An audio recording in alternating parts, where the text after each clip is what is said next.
In the garden over the years, I've noticed there is a particular area where the soil isn't really that great, and whenever I would plant crops in there, they wouldn't grow as well as other plants in other areas of the garden. So when I checked out the soil in this area, I found that it was pretty compacted, it was lighter colored, and so I thought I might have to take a little bit more invasive action to remedy the soil structure.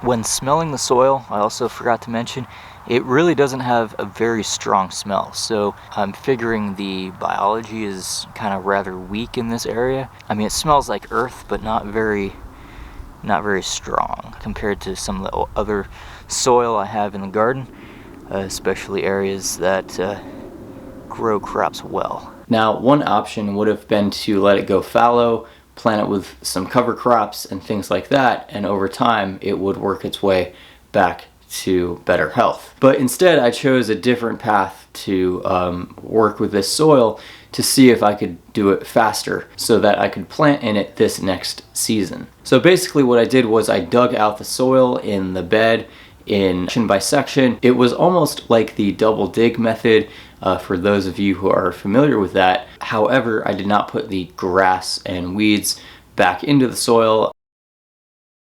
Instead, I put those on the hugelkultur mounds that I have, and I added in leaves of trees in a layered method. So I did a layer of leaves on the bottom of the hole. I filled it in with some more of the soil that I had excavated, and then I filled in more leaves and soil, etc., etc. Right, and I did that because I wanted to make sure that the leaves were able to break down as well as they possibly could. And if I had just a big clump of leaves in there, it would take longer for them to break down. So sectioning the leaves into layers with soil in between gives more opportunity for airflow,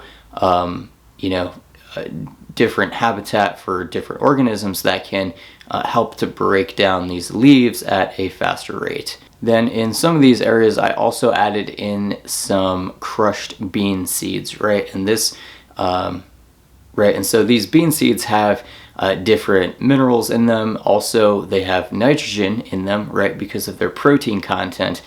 And so I wanted to kickstart the nutrient release and provide some more nutrients into the soil, because I wanted the leaves to be able to break down well, and they are a pretty high carbon material, so I wanted to kind of balance that with a little bit more of a higher nitrogen material. This is an area of the garden that has historically not been very great at growing crops.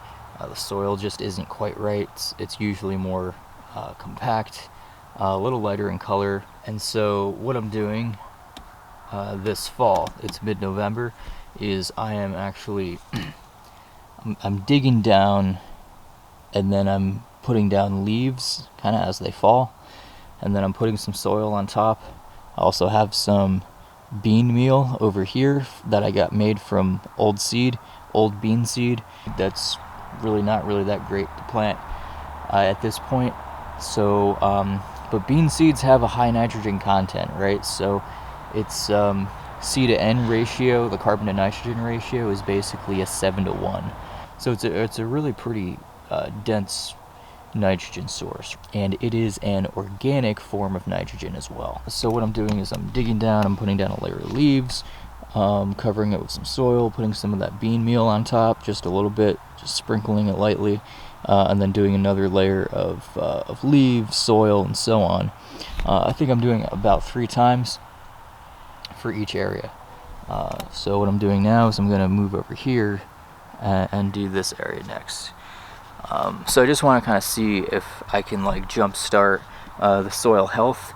I don't have leaf mold, but I have leaves, so hopefully those leaves can biodegrade and add more organic matter down into the soil by springtime. And then what I'm going to do probably this fall is I'll probably plant garlic here on the sides, and then a winter rye down the middle. I'll probably inoculate the rye with some type of biostimulant to kind of rehabilitate some more of that microbial life as well.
On the top layer of leaves that I added before I covered them with the soil, I also added in a little bit of winecap mushroom spawn.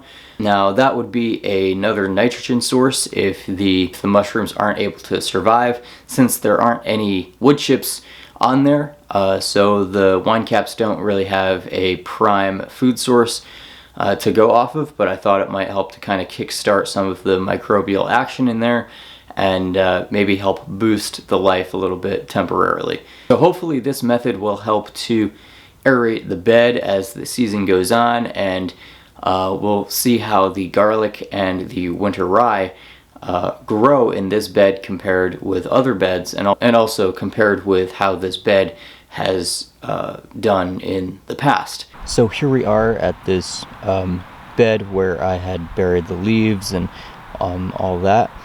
So we have the winter rye, of course, in the middle, and then we have the garlic plants on either side.